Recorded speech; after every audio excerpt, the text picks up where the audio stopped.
কথার কথা বলে যে আমি সন্তানের মাকে সম্মান করি। টোটালি একটা মিথ্যা কথা যে আমাকে বাসা থেকে চলে যেতে বলেছে। উনি কেন ওনার নিজেকে ছোট করছেন? বুবলি, আমি কিছুদিন আগে শুনেছিলাম যে শাকিব খান নাকি আপনাকে তার বাড়ি থেকে বের করে দিয়েছে এবং এই বিষয়টি নিয়ে সোশ্যাল মিডিয়াতে অনেক তোলপাড়ও হয়েছে।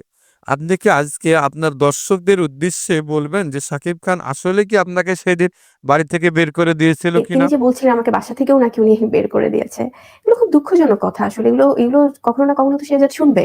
এই কথাগুলো তো আমি আগে কখনো বলিনি। এটা তো উনিই বলেছেন ১ম। সো উনি কথার কথা বলে যে আমি সন্তানের মাকে সম্মান করি। এটাই তার সম্মান। সন্তানের মাকে সম্মান করে এসব মিথ্যা কথা বলে যাচ্ছে। বুবলি, শাকিব খান অনেক ইন্টারভিউ বলেছে যে আমি কখনো আমার সন্তানের মাদের অসম্মান করিনি, আর তারা বলতেও পারবে না যে আমি কখনো তাদেরকে অসম্মান করেছি। এ ব্যাপারে আপনি কি বলবেন? আর উনি সন্তানকে সম্মান করে মাকে সম্মান করছে। এটা কি? এটা আমার মনে হয় যে এটা জাস্ট কথার কথা। কি সম্মান দিলেন উনি? উনাকে সম্মানটা দেওয়া তো এক্টিভিটিস দিয়ে বোঝাতে হবে। প্রথমত এটা একদমই টোটালি একটা মিথ্যা কথা যে আমাকে বাসা থেকে চলে যেতে বলেছে। বাসা থেকে চলে যেতে বললে তো বাসা থেকে বের করে দেওয়ার কথা আসলেও তাহলে তার সন্তানকেও বের করে দিয়েছে শেহজাদকে। বিকজ আমি তো শেহজাদকে ছাড়া তো ওখান থেকে আসার কথা না। তাহলে শাকিব খান আপনাকে বাসা থেকে বের করে দেননি?